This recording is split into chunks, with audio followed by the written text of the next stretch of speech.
The day Edna Winslow walked into the sheriff's office with dried blood on her boots and fury in her eyes was the day the whole town of Caldera Flats, Texas, learned that grief and determination were not mutually exclusive things, and that a woman who had already lost everything was no longer afraid of anything.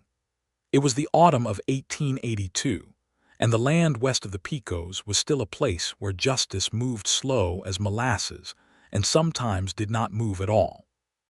The mesquite stretched in every direction like the earth itself was reaching for something it could never quite grasp, and the dust had a way of settling into everything: the furniture, the lungs, the memory of better days.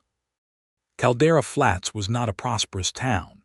It had one general store, a livery, a saloon called the Copper Bell, a small church with a cracked bell that only rang on Sundays, a post office that also served as the telegraph office, and a jail that also served as the sheriff's permanent residence, since Sheriff Amos Prout had no home to speak of and seemed to prefer the company of his rifle over the company of any living person. Edna Winslow was 31 years old, with dark auburn hair that she wore pinned at the back of her neck because she had no patience for vanity, and green eyes that had once been described as kind but had, over the years, become something harder to name. Not cruel, not cold, but sharp in the way that a river stone is sharp, worn down by water and time into something sleek and precise. She was the widow of Thomas Winslow, who had been the finest horse rancher in 3 counties, and who had been shot dead in his own barn 4 days before the morning Edna walked into the sheriff's office with blood on her boots. The blood was not her husband's. Thomas had been dead 4 days already, and his funeral had come and gone with quiet dignity in the churchyard on the hill. The blood on her boots belonged to her mare, Clover, who had cut her leg on a wire fence 2 miles out of town, when Edna had been tracking the men responsible for Thomas's death on her own, without permission, without escort, without any particular care for what the law or society or the women's auxiliary of Caldera Flats thought about the matter. She had not been tracking with violence in mind.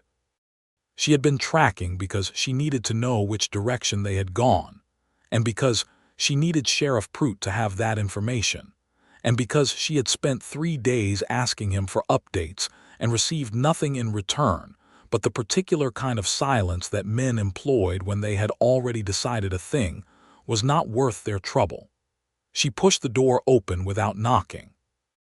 Amos Prout was sitting behind his desk with his boots on the surface of it, a position he favored when he wanted to signal that he was thinking deeply and should not be disturbed.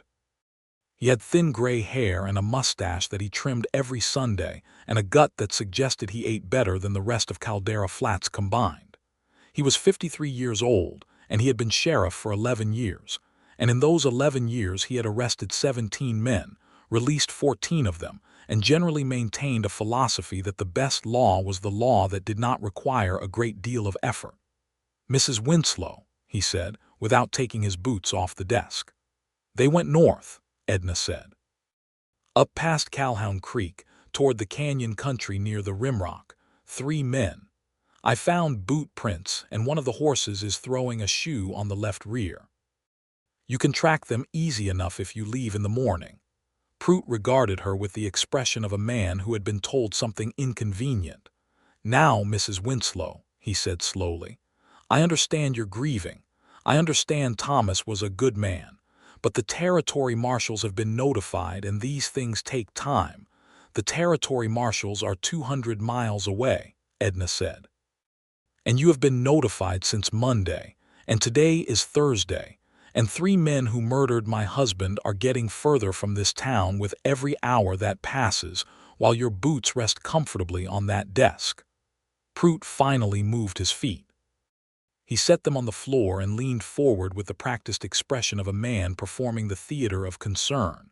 "I need sworn deputized men to form a proper posse. I've got 2 deputies, and one of them broke his leg last week, and the other one, ride with me yourself," Edna said flatly. "I'll pay your expenses. I'll provide the provisions.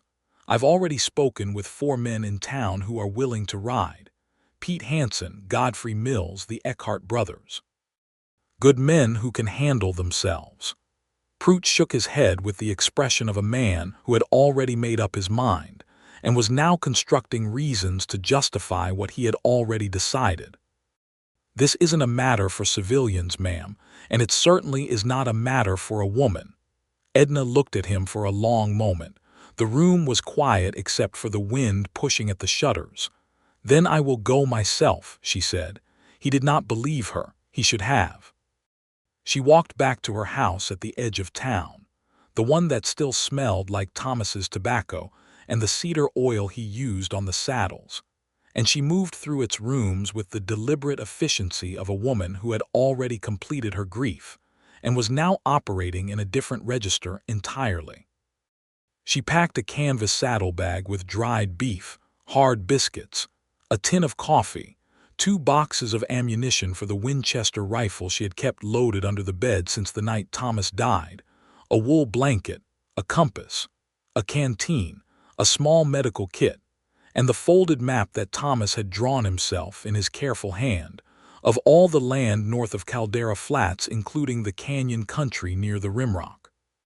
She dressed in Thomas's old canvas trousers, which fit her reasonably well, and her own heavy wool shirt and the leather vest she wore when she worked the horses, and she pulled on her boots cleaned now, the blood washed off, and she pinned her hair up tight and put on her wide-brimmed hat, and she went to the livery and saddled her second horse, a bay gelding named Duke, because Clover was still resting her leg. Pete Hansen was waiting outside the livery when she came out. He was 42, broad-shouldered, with a weathered face and a quiet disposition, and he had worked Thomas's ranch as a hand for 6 years. He had his own horse saddled and his rifle in the scabbard. Behind him stood Godfrey Mills, who was 38 and ran the feed store, and the Eckhart brothers, Dell and Jem, who were 29 and 27 respectively, and worked their father's small cattle operation 3 miles east of town. "We're ready," Pete said simply. Edna looked at the 4 of them and felt something move in her chest that was not quite grief and not quite gratitude but lived in the neighborhood of both. "We ride north," she said. "I'll explain the trail as we go. Stay tight, keep quiet, and nobody does anything foolish. We're going to bring those men back to face a judge, not drag them behind horses. Is that understood?" The 4 men nodded. They left Caldera Flats at 3 in the afternoon, which meant 3 hours of good light before the dark came down hard, and the night sounds of the mesquite brush filled in around them like a slowly rising tide. Edna rode at the front, which nobody argued about, because she was the one who knew the trail. It was approximately 3 miles north of town, where the main track bent west around a dry creek bed, and the land began to slope gently upward toward distant rocky outcroppings, that she heard the sound of a horse coming up fast behind them. She turned in the saddle. The rider was coming at a canter, not a full gallop, which meant he was not in distress but rather in a hurry that he was still controlling. He was tall in the saddle, and he wore a dark coat and a hat that was not the kind of hat that men in Caldera Flats generally wore. It was a good hat, well-shaped, with a narrow brim that spoke less of ranch work and more of the kind of traveling that took a man across many different kinds of weather. He had a bedroll tied behind his saddle and a rifle and a pistol and an expression that was, as he pulled up beside her and matched her pace, carefully composed into something neutral and observational. He was perhaps 34, 35. Dark eyes under that well-shaped hat, a jaw that had 2 days' growth on it. Not a large man, lean and economical in the way of men who had spent a great many years on horseback, but there was a solidity to him that went beyond physical size, the kind of solidity that comes from a person who has decided at some point in their life exactly who they are and has not seen any reason to revisit the question. "Mrs. Winslow," he said. She did not slow down. "I don't know you." "No, ma'am, you don't," he agreed, keeping his horse level with hers without any visible effort. "My name is Clarence Quinn. I was at the Copper Bell when word came around that Prout had turned you down. I heard you were riding out yourself, and you followed me to tell me to turn back. She said it evenly, without heat, because she had made her decision already and nothing about this man's appearance in her path changed it. "No," he said. "I followed you to tell you I'm coming too." Edna looked at him then, a full, measuring look of the kind she gave to horses she was considering buying, the kind that assessed without sentiment. "You don't owe me anything," she said. "That's correct," Clarence Quinn said. "But Thomas Winslow sold me my horse 3 years ago, a roan mare named Pearl. Best horse I've ever ridden. I'm a traveling man, Mrs. Winslow. I work as a range detective for the Cattlemen's Association out of San Antonio, and I was passing through on my way back from a job in New Mexico. I heard what happened to your husband. 3 men ambush in the barn, Thomas's horse stock driven off his cover." He paused. "I know those men, or I know the type, and I know the country north of here better than most." Edna considered this.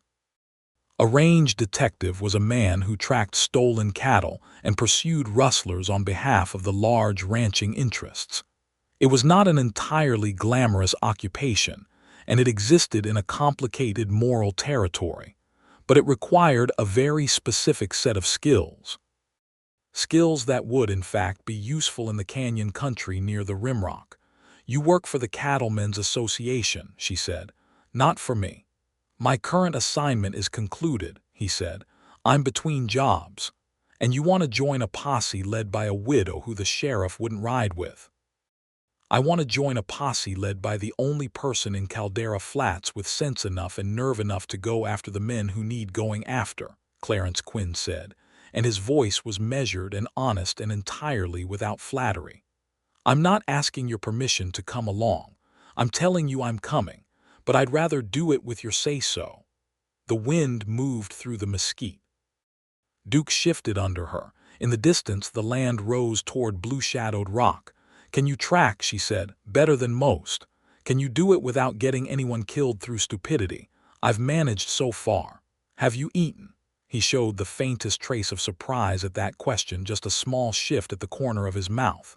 "No, ma'am." "Pete," she called back without turning, "give Mr. Quinn some of the dried beef." Pete Hansen reached into his saddlebag and passed something forward, and Clarence Quinn accepted it with a nod of thanks that was directed at Pete, but his eyes went briefly to Edna, and in them was something she did not have time to examine right now, so she filed it away and turned her attention back to the land ahead. They rode until the last of the light was truly gone, and then they made camp in a shallow hollow beside a limestone outcropping that provided a windbreak on 2 sides. Edna built the fire small and efficient enough for coffee and warmth, not enough to be visible at a distance, and the 6 of them settled into the businesslike routines of people who knew how to travel hard country.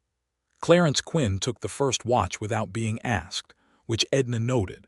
Pete Hansen fell asleep with the speed of a man with a clear conscience. The Eckhart brothers talked quietly about their father's cattle for a while and then went silent.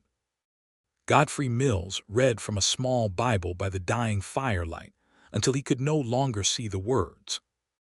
Edna lay on her bedroll and stared at the sky, which was enormous out here, salted with stars in a way that the sky above a town never quite managed. She thought about Thomas. She thought about the morning she had found him, and the silence of the barn, and the way the horses had been restless and unhappy in the neighboring corral, as if they had understood what had happened.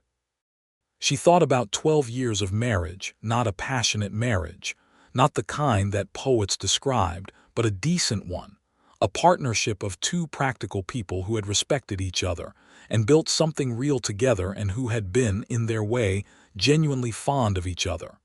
She did not cry. She had cried for 2 days after Thomas died, and she had allowed herself that, and then she had decided that crying was done and the next thing had to begin. The next thing was this. She was up before dawn. Clarence Quinn was still on watch, seated on a rock with his rifle across his knees, and when she came to stand beside him with the sky just beginning to lighten at the eastern edge, he handed her a tin cup of coffee that he had somehow made without her hearing him do it. "You didn't sleep," she said. "I slept some," he said. "I don't need much." She drank the coffee. It was better than she expected, stronger and less bitter than the way most men made it in the field. "Tell me about the men we're tracking," she said, "if you know the type." Clarence Quinn looked out at the graying landscape. "You've heard of the Sandoval outfit," she had. Most people who paid any attention to cattle country had heard of the Sandoval outfit, though it was less an outfit in the traditional sense than a loose association of men who drifted between different kinds of crime, cattle theft, stage robbery, and in the past 2 years, a pattern of killing ranchers who were isolated enough that the law would be slow to respond. They operated primarily in the territory between the Pecos and the Rio Grande, but had been pushing east recently as pressure from the marshals had increased in the western districts. "You think it's connected," Edna said. "I think the timing and the method are consistent," he said carefully. "Two men used a similar approach in Presidio County 7 months ago, a rancher named Gilberto Fuentes. They came as buyers, got themselves into the barn on some pretense of looking at the stock, and then he stopped. I'm sorry, that's not pleasant telling." "I don't need pleasant," Edna said. "I need accurate." He looked at her with those dark eyes, and there was in them something she recognized distantly, a kind of respect that was also a kind of recognition, the look of one practical person encountering another. "Fuentes was killed. His horses were taken. The men left north, same direction as your tracks. They're likely moving the horses through the canyon country to a buyer somewhere around the rim settlements, maybe Fort Stockton area." "Do you know their names?" "I know 2 of them," he said. "A man named Dyer Call, and a man they call Pitch because he's dark-haired and dark-tempered. The 3rd man is new, I don't know him yet." "Call," Edna said, testing the name. "Heard it somewhere." It came back to her after a moment, the saloon, a conversation Thomas had reported to her after a trip into town 6 weeks ago, a stranger who had asked about the ranch and the number of horses on the property. Thomas had thought nothing of it. Ranchers talked about their stock. It was ordinary, except it had not been ordinary. "He was here 6 weeks ago," she said, "asking questions." Clarence Quinn's jaw tightened slightly. "That fits their pattern. They scout first." The sky was fully lightening now, and behind them the camp was beginning to stir as the others woke. Edna finished her coffee and handed the cup back and said, "We move at first light. I want to reach Calhoun Creek by mid-morning and pick up the tracks I found yesterday. Can you read tracks as well as you read cattle signs?" "Yes," he said simply. "Then you and I will track together," she said. "Pete will keep the others moving at the right pace. We work the trail from the front, but we don't charge into anything. Understood?" "Understood," he said. And then, after a pause that was somehow not awkward, he said, "You're good at this." She looked at him. "At what?" "At leading," he said. "I've ridden with a lot of posses. Most of them spend the first day arguing about who's in charge. You've had nobody argue with you once." Edna considered this. "That's because I haven't given anyone a reason to argue," she said. "I know what I'm doing, and I'm not apologizing for knowing it. People follow competence. They just need someone to show them some." Clarence Quinn smiled then, a small, genuine smile that changed his face considerably, softened the lean, weathered angles of it into something warmer. "Yes, ma'am," he said. "That's exactly right." They broke camp in 15 minutes and rode north into the rising light. The tracks at Calhoun Creek were exactly where Edna had left them, or rather where the ground had left them. The creek bed gave way to a soft clay bank on the far side, and in that clay, the boot prints and the horse tracks were preserved with almost embarrassing clarity. Clarence Quinn dismounted and crouched beside them without ceremony, and Edna dismounted and crouched beside him, and the 2 of them studied the earth together while the others waited at a respectful distance. 3 horses, he said, pointing. "One large one, probably the roan if they took your husband's stock, 2 smaller mounts, and look here." He indicated a particular hoofprint with one finger not quite touching it. "Left rear, slight drag before the print sets. Loose shoe, just like you said." "How far ahead?" she asked. He tilted his head, reading other signs, the crispness of the edges, the dryness of the overturned soil. "Dawn yesterday, maybe a little before, so roughly 24 hours. They're not running hard. Either they don't know they're being followed or they don't think it matters." "Which do you think?" "I think Dyer Call is arrogant," he said, straightening up. "Which is useful to us." They followed the trail north through the morning and into midday, and Edna found that tracking with Clarence Quinn was different from tracking alone. Not because he was better than her. She had learned to track from Thomas, who had learned it from his father, who had learned it from the Comanche scouts who had worked the area before the final terrible years of the reservation period, and she was genuinely good at it. But because two people reading the same ground produced a fuller picture than one person alone. He would see something she had passed over. She would see something he had missed. They developed a rhythm of observation and communication that was efficient, and in some way she could not quite name, satisfying. There was no competition in it.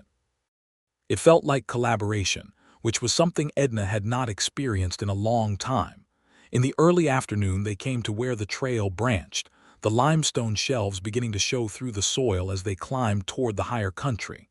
The track split. Two horses had gone east along the rock shelf where the going was harder and the prints less certain, and one horse had continued north. They split deliberately, Clarence said, to confuse a follower. Which branch? Edna asked. He was quiet for a moment, reading the land with the patient attention of a man who had taught himself to let the world speak before he did. North, he said finally. The two who went east doubled back. I can see a partial print at the edge of the shelf where the clay shows between the rocks. They'll swing back north and rejoin the main line. They're heading for a specific place. How do you know? Because I know where they'd want to go, he said. There's a settlement, loose term for it, about 40 miles north of here, up in the canyon breaks. It's not on most maps. It's the kind of place that exists because it's inconvenient to get to and because the people who know about it prefer that the people who enforce laws don't. He paused. I've had reason to know about it because of my work. Place is called Keeler's Stop. It's a series of old adobe structures built into the canyon wall. There's a man there named Vic Keeler who buys stolen horses and cattle, no questions asked, and who provides food and shelter for the men who bring them. You've been there, Edna said. It was not a question. I've been to the edge of it, he said. I was tracking a rustling case 2 years ago. I didn't go in, it wasn't the right time, and I was alone. But I know its general location. Edna looked north, where the land rose into broken country, red rock and shadow, juniper and pinyon starting to show at the higher elevations. The sky above was a deep autumn blue, cold-edged at its heights. Then that's where we're going, she said. She turned and walked back to where the others waited and explained the situation clearly and concisely, and she watched the men's faces as she spoke. The set of Pete Hansen's jaw, the quiet steadiness of the Eckhart brothers, Godfrey Mills's slight widening of the eyes at the mention of Keeler's Stop. None of them told her she was wrong. None of them told her to turn back. She had chosen good men. We camp tonight at the base of the canyon country, she said. Tomorrow morning we find Keeler's Stop. We do not go in without a plan, and we do not do anything that gets anyone shot. Those men will answer to a judge for what they did to Thomas. That's all I need. They rode through the afternoon and into the early evening, and the land changed around them as they climbed, the flat mesquite giving way to rougher country, the air cooling by 10 degrees as the elevation crept up, the silence thickening into the particular silence of high broken terrain where sound bounced off rock in unpredictable ways, and a man could hear a conversation from a quarter-mile away if the canyon was shaped right. They made camp in a narrow draw between two rock walls, sheltered enough that a fire would not be visible from outside it, and the 6 of them moved quietly and spoke little. Edna cooked a simple meal, dried beef softened in water with some cornmeal she had brought and coffee, and they ate without ceremony. After the meal, when the others had settled, Clarence Quinn came and sat near Edna at the edge of the fire, not close enough to be presumptuous, but close enough to talk quietly. Mrs. Winslow, he began. Edna, she said, without thinking about it, and then thought about it and decided it was fine. They had spent a day and a half in the field together and had tracked 3 murderers through 20 miles of hard country, and formality at this point was its own kind of pretension. He accepted the correction with a small nod. Edna. I need to tell you something about tomorrow that I should have told you earlier, and I apologize for the delay." She looked at him. "Keeler's Stop is not simply a buyer's location," he said. "There are usually between 5 and 15 armed men there at any given time. Some of them are transient, just passing through with stolen stock, but some of them are permanent. Keeler himself keeps 4 or 5 men as what amounts to personal security. If we ride in demanding the 3 we're after, we will be outnumbered significantly, and Keeler has no incentive to cooperate." "Then we don't ride in demanding," Edna said. "We observe first. We figure out where they are and what the layout is. And then we figure out a way to separate them from the protection of Keeler's Stop." Clarence regarded her. "You've thought about this." "I've been thinking about it since we picked up the trail this morning," she said. "I'm not impulsive, I'm angry. Those are different things." The fire crackled between them. An owl called somewhere in the dark canyon above. "I know a way in that avoids the main approach," he said. "There's a back route through the upper canyon that comes out behind the settlement. If we come in quietly before dawn, just you and me, we can observe without being seen. Then we come back for the others and make a plan." "You want to go in as 2, she said. 6 horses make noise, he said. 2 can move quietly enough. She considered it. He was right. At what hour? 2 in the morning. Gives us time to get up there and into position before first light. Then we sleep in shifts, she said. You first, you've been awake longer. I'll wake you at midnight. He started to say something. She could see it in the way his mouth opened briefly, and then he stopped. She thought he had been going to tell her to rest, that he would wake her. Some version of the particular protectiveness that men offered to women in difficult situations, and that meant well but ultimately added up to the same thing as disbelief. But he caught himself.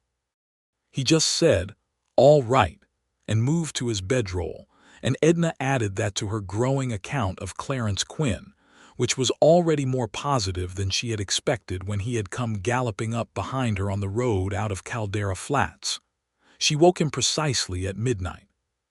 He was awake before she touched his shoulder, a light sleeper, or a trained one, and he rose silently, and they saddled their horses in the dark and rode up through the canyon on the route he described, leaving the others asleep with Pete Hansen on watch, and a note that Edna had written by the low firelight explaining that they had gone to scout and would return before full dawn.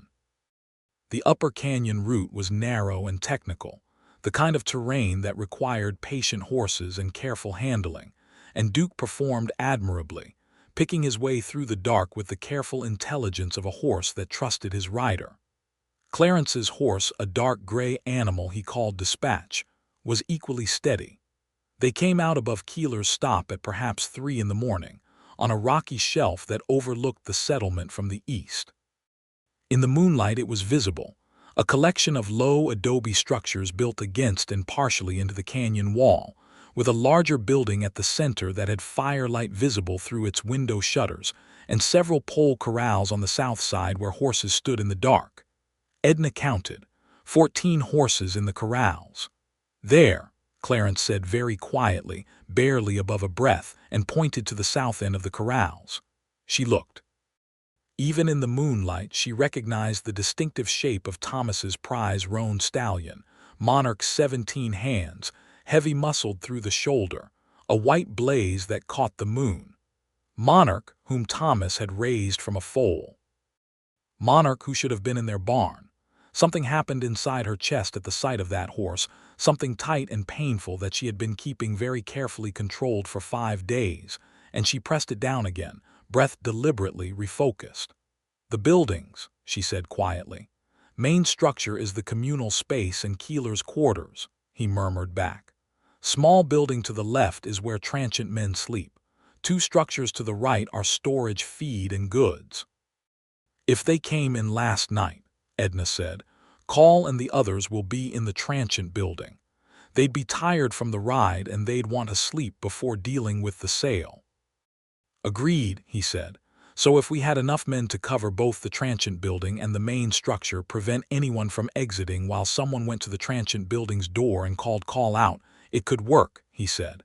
"But we'd need at least 2 more men, 6 total minimum. 4 to cover exits, 2 to handle the call-out. Edna looked at the settlement below. "We have exactly 6, she said. 4 to cover, 2 to handle." "You've done this before," he said, and it was not quite a question. "No," she said, "but it's not complicated, it's geometry." He was quiet for a moment, and then something happened that surprised her. In the dark, she heard him laugh. Not loudly, barely a sound at all, but it was genuine, the laugh of a person who has encountered something unexpectedly delightful. "Geometry," he said. "You have a better word for it." "I don't," he said. And then he said, "You are a remarkable woman, Edna Winslow." She did not know what to do with that, sitting on a rock ledge in the dark 300 feet above a canyon settlement full of armed men. So she did what she always did when she did not know what to do with something. She set it aside for later consideration and focused on the matter at hand. "We go back," she said. "Wake the others. Come back at first light before the settlement is fully awake. Hit it in the hour after dawn when men are slow." They rode back down through the canyon in the dark, and the silence between them on the way down was different from the silence on the way up. It had something in it, some new quality, like a room that has been rearranged in the night, and is the same room but feels different in ways you could not quite articulate.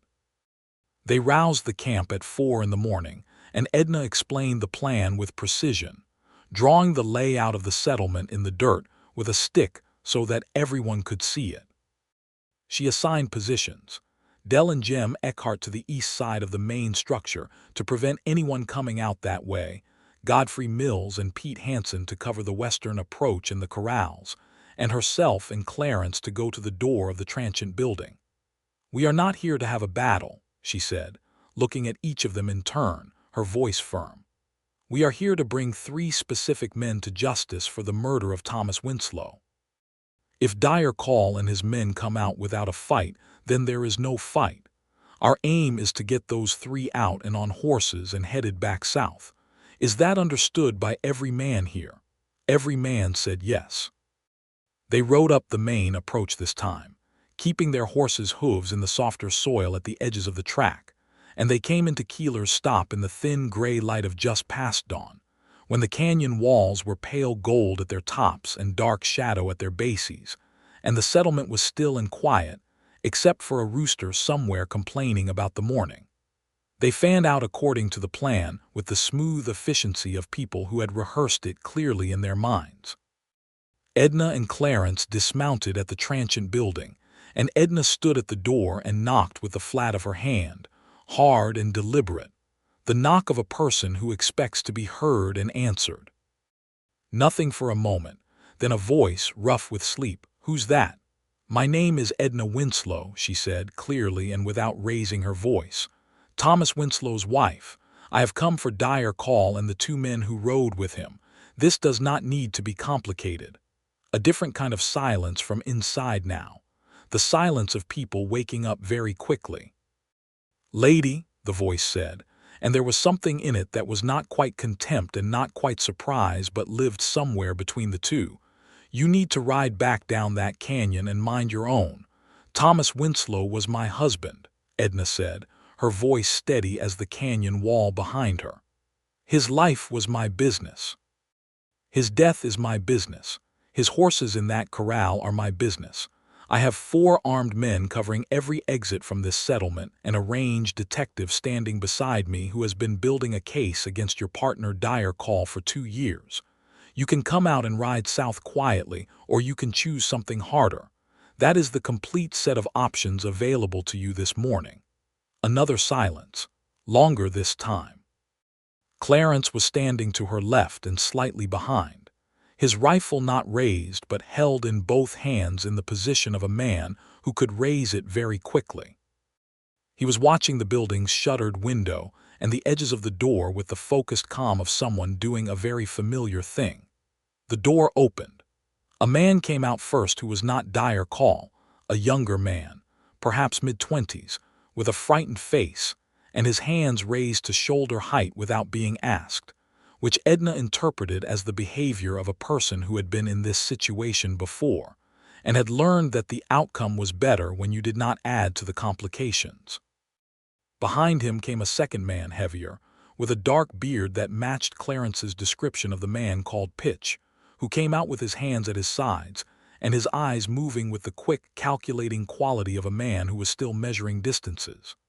"Hands up," Clarence said to Pitch, and there was in his voice a quality that was almost gentle, the gentleness of absolute certainty, and Pitch raised his hands. The third man, Dyer Call, came out last. He was perhaps 40, lean and sundark, with pale eyes that had the flat quality of a person who did not find other people's pain particularly interesting. He looked at Edna and she looked back at him, and the moment stretched between them like a wire pulled tight. "Mrs. Winslow," Call said. He had the voice of a man who was accustomed to being the most composed person in any given situation. "You rode a long way." "Not so long," she said. 40 miles, uphill the last part. "And you came yourself," he said, "when the sheriff wouldn't." "The sheriff found the prospect inconvenient," she said. "I did not."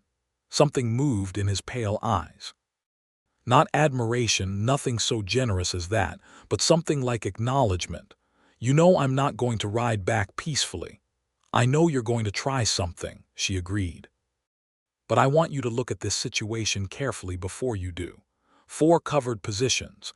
A range detective who has been tracking your activities for 2 years and has documentation enough to hang you regardless of what happens here this morning, and me." She paused. "I don't have anything left to lose, Mr. Call.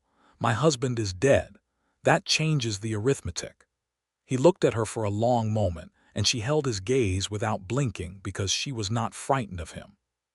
She had been frightened once in the first hours after Thomas's death, alone in the house with the door barred and the rifle in her hands, but that fear had burned away quickly and been replaced by something cleaner and colder and far more useful.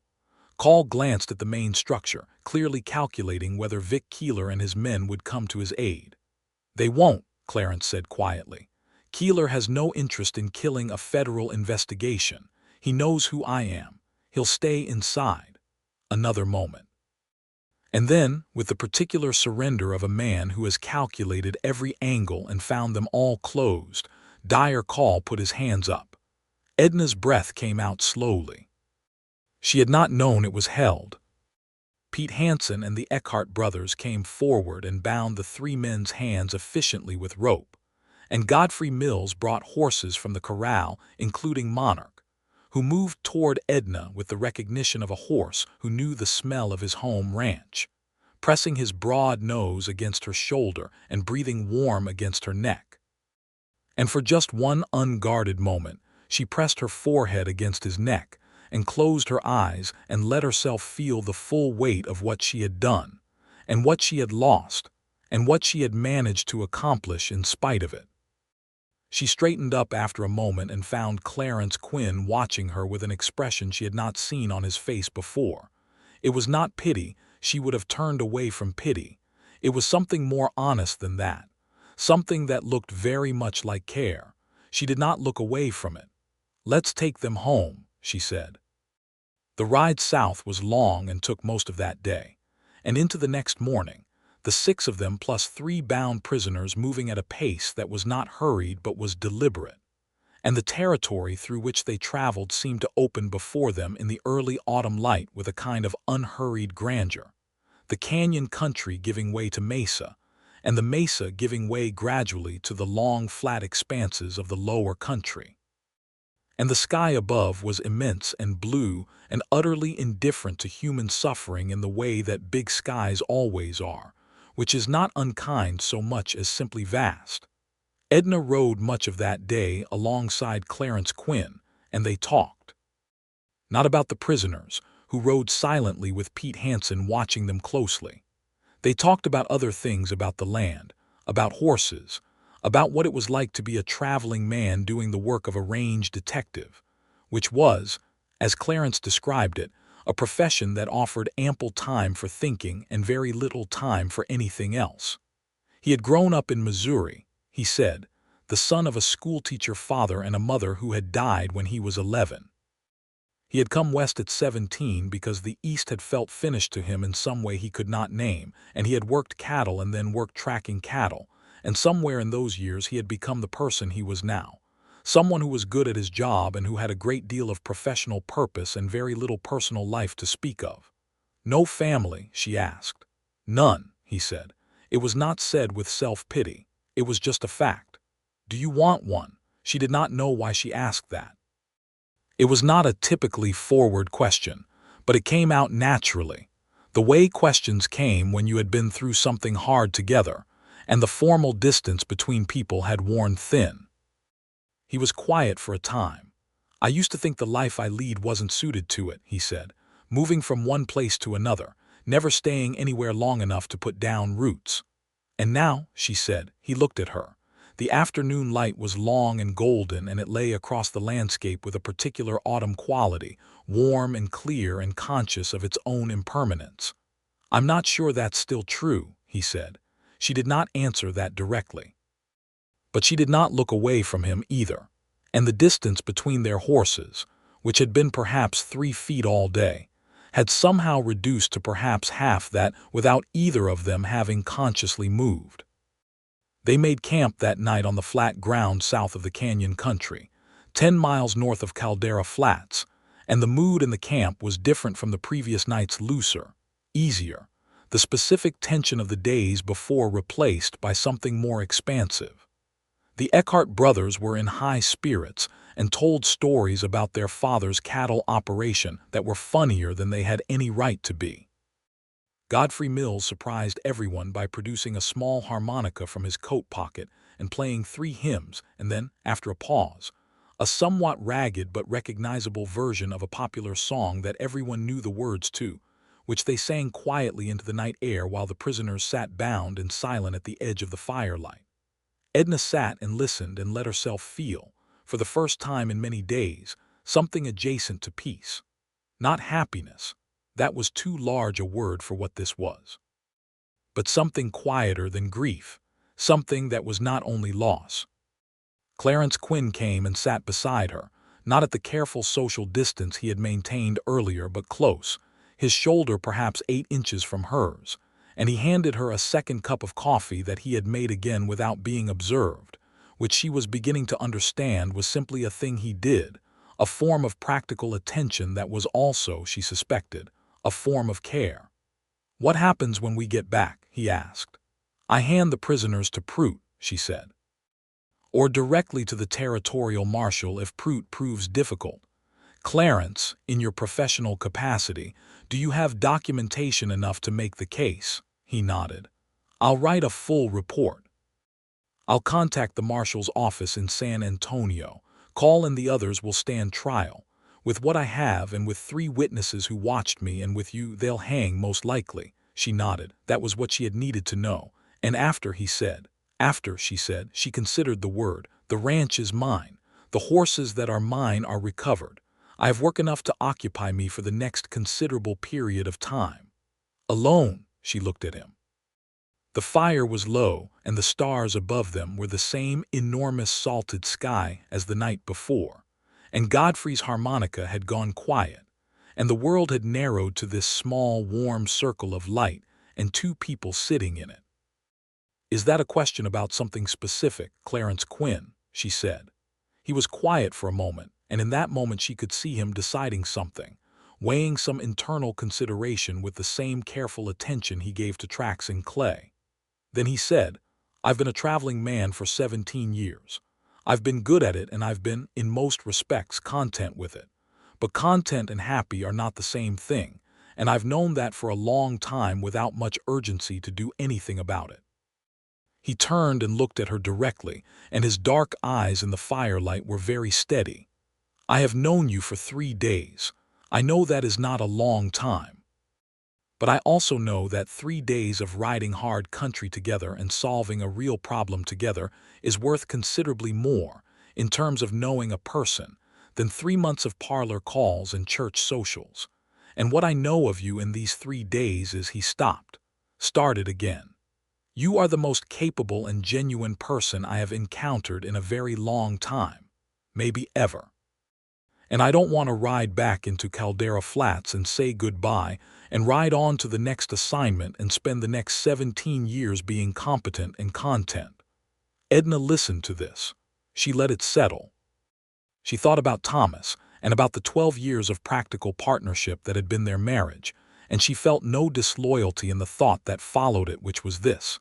She was 31 years old, and the world had just demonstrated to her in the most brutal possible way that it could be very short and very uncertain, and that the next 17 years of any given life were not guaranteed. "You would need to stay," she said, "or at least to come back. I have a ranch to run." "I know," he said. "You would have to give up the traveling," she said, "or most of it. The Cattlemen's Association has regional representatives. Less travel, more local work. It might not suit you."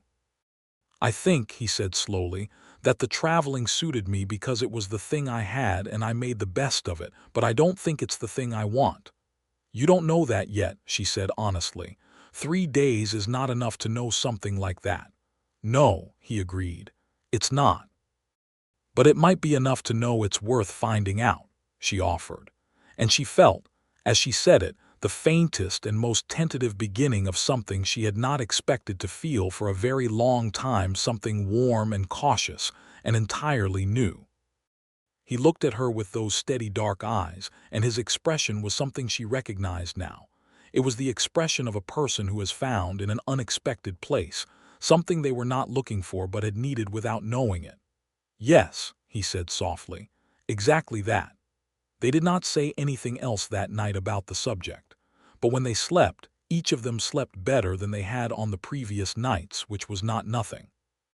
They rode into Caldera Flats the following morning just as the town was waking up, and the sight of the small posse returning with 3 bound prisoners, and the recovered horses from Thomas Winslow's ranch brought people out onto the main street to watch in the way that significant events always drew people out. Not noisily, not with celebration, but with the quiet attentiveness of a community bearing witness to something it needs to see. Sheriff Amos Prout came out of his office and stood on the step with an expression that moved through several phases in quick succession: surprise, embarrassment, calculation, and something that was not quite shame, but was the outer shell of it. He looked at the 3 prisoners. He looked at Edna Winslow, sitting straight in the saddle on Duke with Monarch on a lead line beside her. He looked at Clarence Quinn, whom he recognized, and whose presence clearly complicated whatever narrative Prout had been planning to construct about this situation. "Mrs. Winslow," he said. "Sheriff," she said, "I'm delivering 3 prisoners to your custody. Their names are Dyer Call, the man called Pitch, whose legal name I do not know, and one other unknown. They are responsible for the murder of Thomas Winslow on the 14th of October. Mr.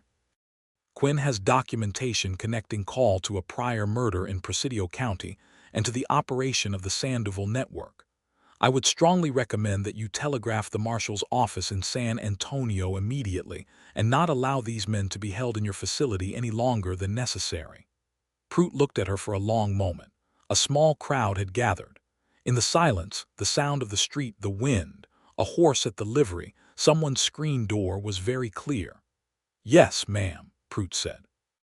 And then, with the particular discomfort of a man doing something he would have preferred not to have to do, "You did well, Mrs. Winslow." She did not acknowledge the compliment. She dismounted and handed Duke's reins to Pete Hansen and said, "Thank you all, every one of you." She looked at each of them in turn, Pete, Godfrey, Dell, and Jem, and the look was not warm in any performative way, but it was real, and each man received it and nodded. Then she looked at Clarence Quinn.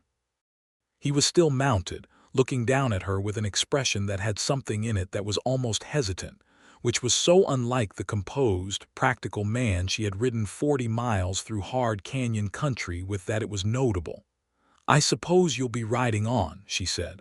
"I have a report to write," he said, "and a telegram to send to the marshal's office."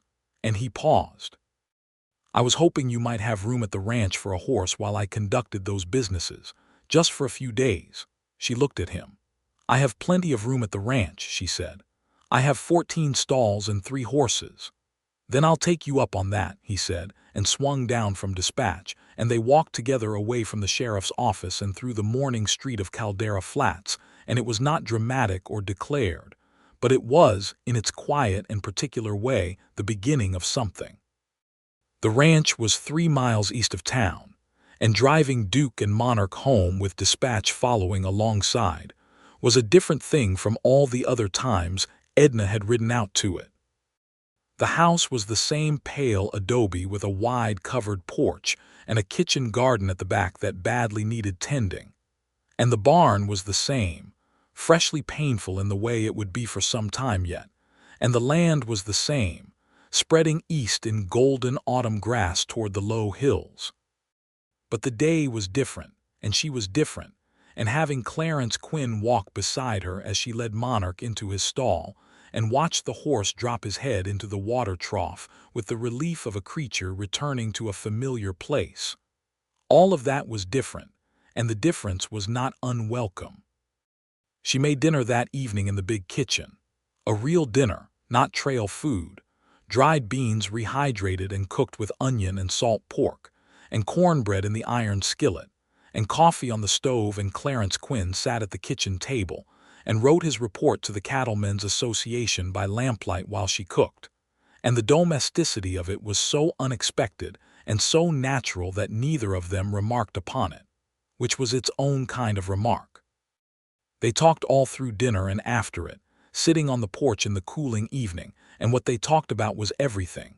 His years traveling, her years building the ranch with Thomas, the shape of grief and what you did with it, the particular loneliness of competence, what they each found beautiful in the world, which, it turned out, overlapped considerably. High country, good horses, the specific quality of autumn light, silence of the productive kind, the satisfaction of work done well. He stayed 3 days, which turned into 5, which turned into a week. He sent his report and his telegram from the post office in town.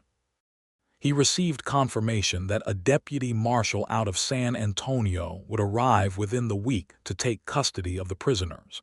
He helped Edna fix 3 sections of fence that had needed fixing since before Thomas's death. He helped move the remaining horses to the south pasture.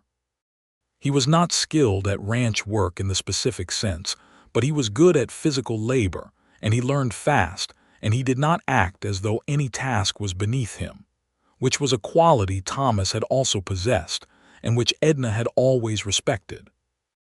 On the 5th evening, after a long day of working the property, they were sitting on the porch again with their coffee, and the sky was doing the thing it did in the clear, cold evenings of late October, layering itself in rose and amber and deep purple above the eastern hills, and Clarence Quinn said, without preamble, "I wrote a letter to the regional director of the Cattlemen's Association today, asking about the representative position for this region."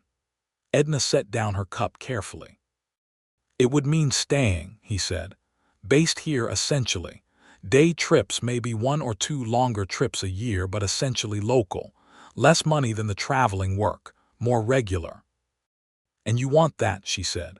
"I want the reason for it," he said. He turned and looked at her.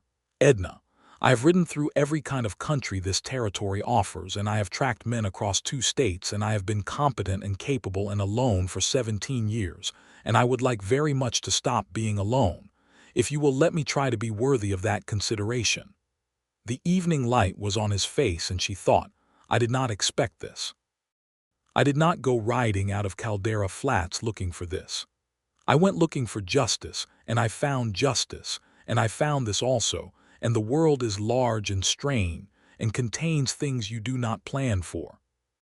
I am a practical woman," she said. "I am recently widowed, and I have a ranch to run, and I am not going to pretend that what I feel after 10 days is the same as what I felt after 12 years. I know that," he said.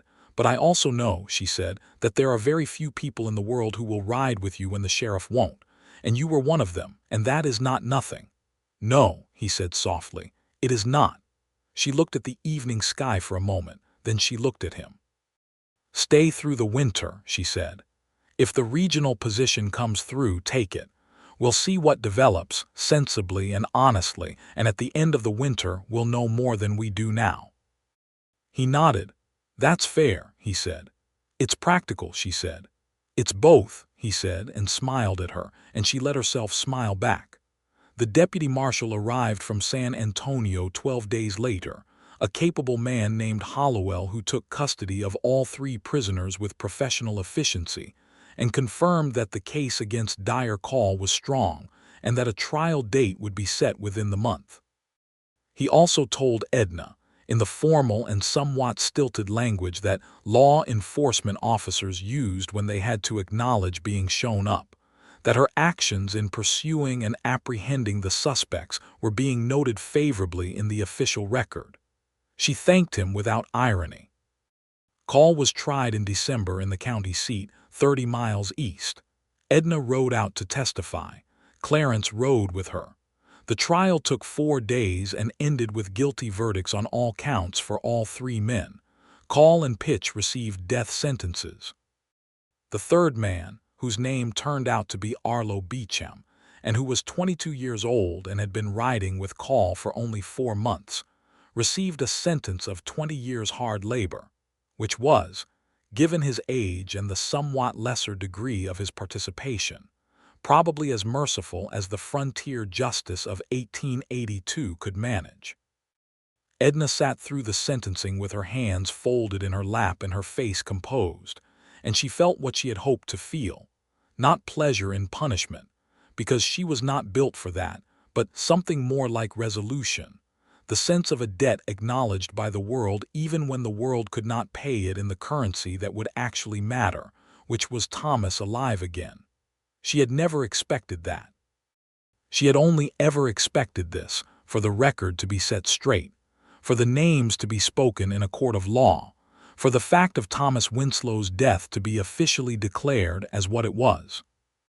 She cried a little on the ride home, which surprised her because she had thought she was finished with crying. Clarence did not say anything. He rode beside her and let her cry, and after a while he reached across the space between their horses and put his hand briefly over hers where it rested on the saddle horn, and she let him, and that was enough. The Cattlemen's Association approved the regional representative position for Clarence in late November, and he moved his few possessions, and they were genuinely few, the possessions of a man who had been traveling light for 17 years, into the small bunkhouse at the east end of the Winslow property, because it was appropriate, and because Edna had proposed it, and because both of them understood the importance of moving carefully. The winter passed. It was a cold winter, with 2 proper snow falls that were unusual enough in that part of Texas to be remarked upon, and the ranch work was harder in the cold but also more companionable, because there were 2 people doing it now instead of 1. Clarence proved himself genuinely useful with the horses. He had a natural way with them, the roan mare Pearl that he had bought from Thomas returning to the Winslow property as his contribution to the ranch's stock, which felt like a small and appropriate closing of a circle. They ate dinner together almost every night, in the big kitchen with the lamp burning against the dark, and they talked and argued gently about everything under the sun, about how to handle a horse with a bad habit, about the best way to salt-cure meat for winter storage, about the territorial politics that were, in 1882, still very much in the process of being sorted out, about books, because Edna had a shelf of them and Clarence had read a great many in the course of his traveling years, about music, about the past, about what they wanted from the future. On a clear January evening when the temperature had dropped to something genuinely cold, and they had moved the horses to the inner stalls and built the fire in the parlor up to a height that was perhaps slightly more than strictly necessary, Clarence Quinn sat across from Edna Winslow in the fire-lit room and said, "I think I love you." She looked up from the mending she had been doing. "I know that it has been 3 months," he said, "and I know that is not a long time. But I have never in my life said that to any person, and I have been waiting to be sure enough to mean it, and I am sure enough now." She set down the mending. She thought about what she felt, which was something she had been doing with careful attention for 3 months, not suppressing it, not performing it, just watching it honestly. What she felt was this: when Clarence Quinn came in from the barn with snow on his coat, and his face red from the cold, and his expression lighting when he saw her at the stove, Something happened in her chest that was not habit and not gratitude and not grief, and not the comfortable familiarity of long partnership, but something newer and warmer and more insistent than any of those things. Something she recognized distantly from books and from other women's descriptions, as the thing she had apparently not felt before. "I love you also," she said. "I have been being careful about saying it, but it is true." He looked at her for a long moment, and the firelight was warm and the room was quiet and the winter was outside and this was inside. Then he got up from his chair and crossed the room and stood before her, and she stood, and he took her hands in both of his. And they stood like that in the firelit room on a January evening in 1883, and looked at each other with the full candid attention of two people who have found, against reasonable expectation, exactly what they needed. "Marry me," he said. It was not a request made from convention or from practicality or from any external pressure. It was a request made because he meant it. She thought about it, not for very long, because she had actually been thinking about it for weeks without admitting that she was thinking about it, and then she said, "Yes, I'll marry you, Clarence Quinn." He kissed her then, his hand still holding hers, and it was a careful kiss, the first one, and then a less careful one. And the fire crackled in the grate and the wind pushed at the window glass, and everything outside was cold and dark, and everything inside was not. They were married in March of 1883, when the weather broke and the first green began to show in the creek bottoms, and the horses were restless in the way of horses who have been through a winter and know the spring is coming. The ceremony was held in the small church with the cracked bell, which was repaired for the occasion, an expense that Caldera Flats undertook collectively and somewhat guiltily, having watched Edna Winslow do what their sheriff would not, and feeling that they owed her something the town could give. Reverend Stills performed the ceremony, which was brief and dignified and attended by everyone in Caldera Flats who was capable of attending, which was most of the town. Pete Hansen stood beside Clarence. Godfrey Mills's wife, Martha, stood beside Edna. The two of them had become genuinely fond of each other over the winter, Martha being one of the few women in town with enough sense and confidence to meet Edna where she was rather than expecting her to be someone different. The Eckhart brothers sat in the front pew and looked enormously pleased with themselves, as if they had arranged the whole thing, which they had not, but which was exactly the kind of thing young men believed about events that had happened near them. Sheriff Pruitt attended. He sat in the back. He did not speak to Edna, but as she came down the aisle after the ceremony, arm in arm with her new husband, he met her eyes and gave her a nod of the kind that acknowledged something without saying it directly, and she accepted it in the same spirit. Edna Winslow became Edna Quinn on a March morning in Caldera Flats, Texas, and she wore a dress she had made herself from good cream-colored cotton she had ordered from the catalog in October, which was not the white of a first marriage but which was, she felt, precisely right for what this was. The spring was busy.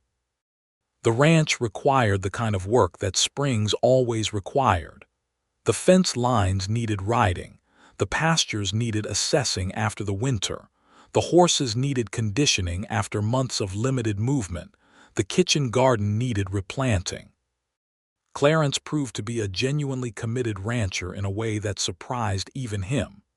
He had always been a man of movement, but he discovered that caring for a place, watching it change through seasons, knowing the specific character of each animal in the barn, filled something in him that no amount of travel had managed to fill. He still worked for the Cattlemen's Association in the regional capacity, which meant occasional days riding out to investigate a reported theft or consult with a neighboring rancher about security, and he was good at it. And Edna never resented the work because it was honest and because he always came home. That last part, she had decided, was the essential thing. Not the romantic language or the declarations, though those were welcome, but the plain and daily fact of him coming home. It was what marriage actually was, she thought, not the big moments but the accumulation of ordinary ones. and the trust built up in that accumulation until it was as solid as limestone. By summer she was carrying their child, which they had hoped for without saying so out loud because saying so out loud felt like tempting something.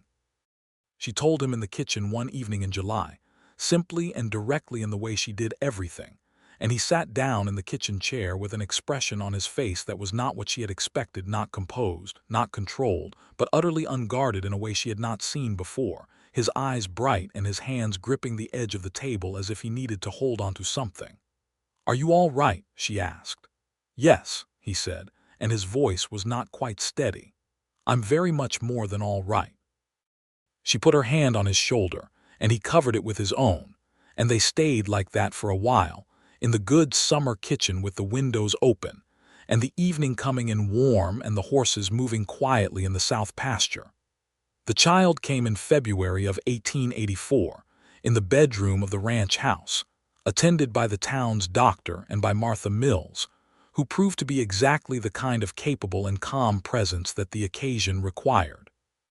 It was a long labor, longer than was entirely comfortable, but it resolved without crisis, and the child was a boy broad-shouldered even at his beginning, which Clarence found funny given that he himself was notably lean, and which Edna attributed to the Winslow side.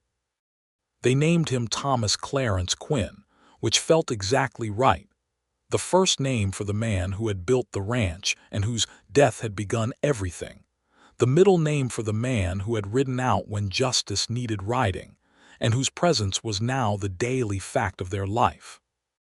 Caldera Flats received the news with the community enthusiasm of a town that has come to feel invested in its most capable residents' happiness. Pete Hansen made a cradle out of mesquite wood that was, objectively, the most beautiful piece of furniture in the house. The Eckhart brothers organized a collection for provisions that was unnecessary but touching. Godfrey Mills delivered it with his Bible under one arm and a jar of his wife's preserved peaches under the other, which was very Godfrey. Young Thomas was a good baby, alert and stubborn and entirely convinced of his own importance, which Clarence said with great amusement was clearly inherited from his mother, and which Edna did not dispute. When Thomas was 8 months old, Edna received a letter from a woman in Presidio County named Luciana Fuentes, the daughter-in-law of Gilberto Fuentes. The rancher Call had killed before he came to Caldera Flats. The letter had been forwarded through the marshal's office, which had apparently given Edna's address to the Fuentes family when they inquired. The letter was written in a mixture of Spanish and English, and it said that the family had heard about what Edna had done, about the posse she had led when the sheriff would not ride, and about the conviction of Call and the others, and it expressed something that took Edna several readings to fully receive gratitude, yes, but also a kind of recognition, one woman to another, across the distance of similar grief. She wrote back. The correspondence continued for some years afterward, a quiet thread connecting two households that had each been damaged by the same violence and had each found their way to something solid afterward. This was not a small thing. It was, in the fabric of the larger history of that land and that time, the kind of connection that history rarely recorded women writing to each other across the frontier, comparing notes on grief and survival, and the particular strength required to continue, acknowledging the injustices that had marked their lives while refusing to be defined only by them. Edna kept every letter Luciana sent her in a cedar box on the parlor shelf, next to Thomas Winslow's map and Clarence's first detailed report to the marshal's office, which he had given her as a kind of gift, the physical record of the case that had brought them to this place. The ranch grew in those years. Clarence's Cattlemen's Association work brought in enough steady income to supplement the ranch operation during the years when the horse market was difficult, and the horse market was always occasionally difficult. But Edna was good enough at her work that the difficult years were manageable, and the good years were genuinely good. By 1886, they had 12 horses in active breeding rotation, and a reputation in 3 counties for producing animals of exceptional quality and trainability. In the spring of 1886, their second child arrived, a daughter this time, arriving considerably more quickly than Thomas had, and with a set of opinions about the experience that she expressed at considerable volume from her first moment in the world. They named her Clara Ruth Quinn, for Clarence's mother, whom he had lost when he was 11, and whose name he had never given to anything before this. When Edna chose the name, he had looked at her with an expression she could not easily describe, profound, almost overwhelmed, and had taken her face in his hands and kissed her forehead very gently, and she had understood that some gifts were not about the giving, but about being known well enough to know what to give. Thomas Quinn, age 2, regarded his new sister with the complex and shifting interest of a small child encountering something entirely novel. He was walking steadily by then, and talking with the particular assertiveness of a child who has spent his entire conscious life surrounded by 2 opinionated adults, and his first assessment of Clara was expressed as "baby," delivered with great seriousness, which everyone found funnier than he thought was warranted. The years folded into each other with the rhythm of working land seasonal, marked by weather and harvest, and the coming and going of horses, and the growth of children, and the slow deepening of everything between 2 people who had chosen each other with their eyes open, not without difficulty. There were hard seasons, a drought in 1887 that cut the grass down to nothing, and required them to sell 3 horses they had intended to keep, and a winter illness in 1888 that took old Pete Hansen, quietly and without much suffering, in his bunk at the end of January, which was a genuine loss felt across the whole of the ranch and the town. Edna gave the eulogy at Pete's funeral, simply and honestly, saying that he had been the kind of man that the world depended on without always knowing it, and that she for one had always known it, and that his going left a real gap that would not be filled. And there were good things, consistently, woven through everything else. The particular pleasure of a September evening on the porch with 2 children playing in the yard, and the light going golden and her husband's hand finding hers in the easy, unthinking way of long habit. The letters from Luciana Fuentes, which kept coming, and which eventually included the news that Luciana's husband had built a new barn, and that the ranch was recovering well. A letter from the marshal's office confirming that Dyer Call had been executed in the spring of 1884, the justice system moving slowly, as it always did, but arriving eventually. The first time Thomas Jr. rode a horse by himself, which he did at age 4 with a kind of fearless confidence that had his father holding his breath, and his mother watching with an expression that was proud and careful in equal measure. The cracked bell at the church in Caldera Flats was replaced entirely in 1889, a new bell commissioned from a foundry in San Antonio, and on the Sunday it was installed, it rang out across the flat land for the first time with its full voice, and Edna stood in the churchyard with Clara on her hip and Thomas at her side and Clarence's arm around her shoulder, and they listened to the bell ring and ring and ring into the wide blue sky. "That's a good sound," Clarence said. "It is," she agreed. "I've been meaning to ask you something," he said, in the tone he used when he was going to say something that was not actually a question. She tilted her head. "Are you happy?" he said, and it was a real question asked with the simplicity of a person who genuinely wanted to know, not as a formality.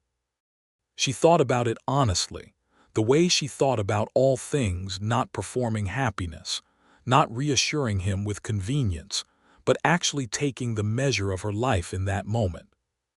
The weight of Clara against her hip, the solid presence of Thomas at her side, this man beside her whose shoulder she knew as well as any landscape, the ranch behind them that she had built and kept and rebuilt, the justice that had been done and the grief that had been survived, and the love that had grown up through the particular soil of loss and determination, and 3 days of riding hard country together because someone had to and no one else would. "Yes," she said, "I am." He pulled her a little closer, and the bell continued ringing, and the sky above Caldera Flats was enormous and blue, and the autumn was coming in again on the wind, and the world was not a kind place in any simple sense. It was a complicated and sometimes brutal place, and it had asked more of Edna Winslow than any person should have to give, and it had also, in the end, given more back than she had any right to expect. In 1890, a journalist from a San Antonio newspaper, doing a series of articles about notable events in the territory's recent history, tracked down Edna Quinn at the ranch and asked to speak with her about the events of October 1882, the murder of Thomas Winslow, the refusal of Sheriff Prout to form a posse, and the subsequent pursuit she had led herself. She agreed to speak with him because she thought the story deserved to be told accurately, and she told it accurately, including the part where Sheriff Prout had said the matter was not for civilians and certainly not for a woman, and including the part where 4 men of Caldera Flats had ridden with her without hesitation, and including the part where a range detective named Clarence Quinn had come galloping up behind her 3 miles out of town and told her he was coming too. The journalist asked if she had been afraid. She thought about it. "I was angry," she said. "Anger and fear occupy the same space, but they point in different directions. Fear says stop, anger says go." He asked which had been stronger. "Anger," she said, "for about 40 miles, and then it turned into something else." "What?" She considered how to say it precisely. "Purpose," she said, "which is stronger than either one." He asked about Clarence Quinn, whether it was unusual that a stranger had chosen to ride with her. "Ask him," she said, and called Clarence in from the yard, where he had been working with a young horse, and he came in and shook the journalist's hand and sat at the kitchen table and answered questions with the same measured honesty he brought to everything. At the end of the interview, the journalist asked if there was anything about the story that the official record had gotten wrong. Clarence looked at Edna across the kitchen table. She looked back at him. "The official record," Clarence said, "tends to make it sound like a matter of pursuit and capture, which it was in the plain facts. But the more important part of the story is a woman who decided that justice was her business when everyone around her had decided it was too inconvenient, and that the rest of us were following her lead." Edna did not say anything to that, because what she felt was too large for this particular kitchen with this particular journalist taking notes. But she held her husband's gaze for a moment in which everything that needed to be said between them was said without words, in the clear and practiced shorthand of people who have learned each other fully. The article ran in the San Antonio paper in the spring of 1890 under a headline that Edna found mildly embarrassing in its grandiosity, but that Clarence clipped and kept in the cedar box with the other papers, because he said it was history and history ought to be kept. Thomas Jr. was 7 years old when the article ran, and he read it with the careful concentration of a child who has recently cracked the code of reading and considers it one of the more impressive achievements of his life. He read the part about his mother leading the posse and the part about his father coming after her 3 miles out of town, and he looked up from the paper with an expression of enormous satisfaction. "You were brave," he told his mother. "I was practical," she said. "You were both," said Clarence from across the room, without looking up from the fence line diagram he was drawing, and Thomas nodded with the conviction of a child who is certain he has just heard the correct answer. Clara was 4 and largely uninterested in the journalism, but very interested in the photograph of the ranch that ran alongside the article, in which you could see Monarch in the background of the yard, his white blaze clear even in the printed image. She pointed at him and said his name 3 times with great satisfaction, because Monarch was her favorite, and she felt strongly that his recognition was overdue.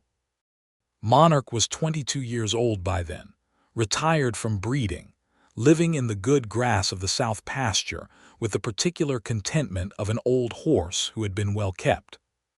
He would live another 4 years, and when he died it would be quietly, in his sleep, on an April morning, And Edna would stand at the fence of the south pasture and look at him and feel the whole long thread of loss and time that ran from Thomas's barn in 1882 to this April morning in 1894.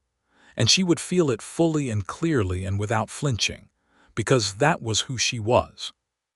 But that morning was still ahead, and on the September afternoon when Edna Quinn stood in the yard of her ranch and watched her son chase her daughter through the grass, while her husband came across the yard toward her with his hat pushed back, and his face bright with the particular quality of afternoon sun, all the hard things were behind her, and the good ones were present and ongoing, and the world was wide and complicated and hers. She had ridden out when the sheriff would not. She had tracked through hard country. She had brought 3 men to justice. She had found in the wreckage of grief and anger something she had not expected to find, and she had held on to it with the same practical grip she held everything, not gently, not carelessly, but with the full and deliberate attention of a woman who understood the value of what she had. Clarence came and stood beside her, following her gaze to where the children played in the late afternoon light. "What are you thinking?" he said. She was quiet for a moment, watching Thomas catch Clara's hand and swing her in a circle, her laughter carrying across the yard in the clear autumn air. She was thinking about a lot of things, about 40 miles of hard canyon country, about a fire in a limestone draw, about a January evening with the parlor fire and hands held, about a bell that rang now with its full voice, about letters in a cedar box, about justice and its slow arrival, about the specific and reliable miracle of ordinary days. "I'm thinking," she said, "that it's a very good life." He put his arm around her shoulders, the easy and familiar weight of it. "Yes," he said. "It is." The children's voices came across the yard in the amber light, and the horses moved in the pasture, and the sky above Caldera Flats, Texas, was enormous and clear and full of the particular quality of early autumn in 1890, which was just the sky being the sky, indifferent and magnificent, and entirely unconcerned with the small human story playing out beneath it, which was a story of grief and determination and love found unexpectedly in the company of a man who came galloping up a road 3 miles out of town and said he was coming too, and did, and never stopped.